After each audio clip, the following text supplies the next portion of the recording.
Ex-friend turns down her friend's help, demands to move in with me. My old friend group from college includes someone I no longer speak to, let's call her Abby.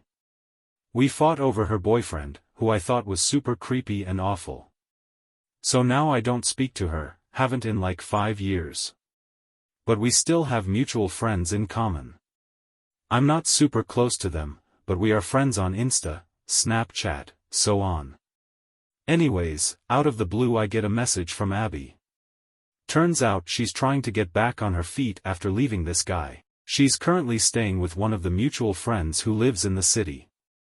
But she sleeps on the couch there, as her friend only has a tiny one-bedroom. Apparently she saw some pics I put up on my social media because a mutual friend commented. I have a 2-bedroom apartment in a medium city, and the second is my office/guest room.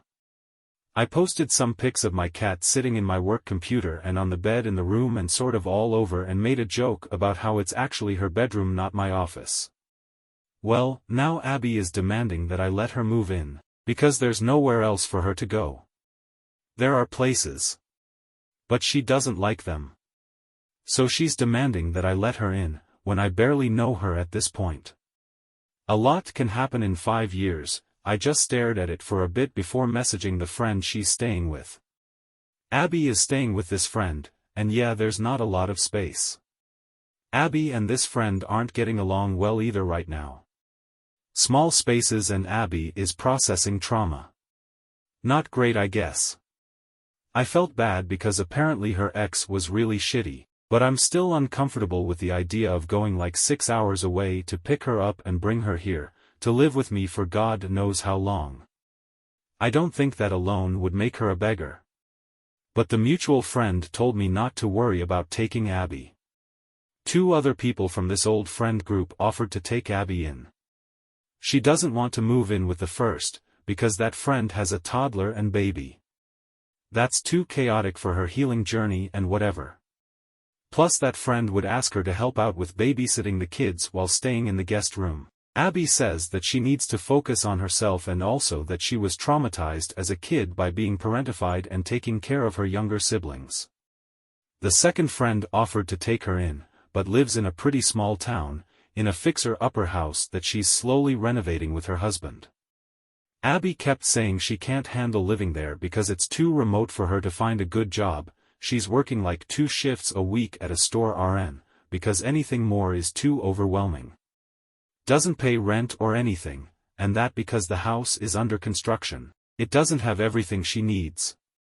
She needs a TV, dishwasher and microwave. They have a kitchen sink and oven. Didn't feel bad after hearing that. So I told Abby no, and she started trying to guilt-trip me about how women should support and believe women, and I have a spare bedroom anyways.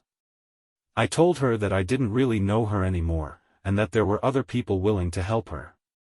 Anyways, she's trying to move in with the friend who has kids, but wants to put in some ground rules, like quiet hours. Good luck getting a 6-month-old and a 3-year-old to agree to that. /edit, to clarify. Yes, I turned her down. She won't stay with me. Not happening. She doesn't even know where I live. I sort of feel bad it happened to her, but there are people willing to open their homes to her, and she still wants more. Also, it's kind of gross that she seems to be more focused on the amenities than the people, otherwise why pick me over the other people? And also, thank you so much for 500 upvotes. /edit 2, thanks for 2000 upvotes.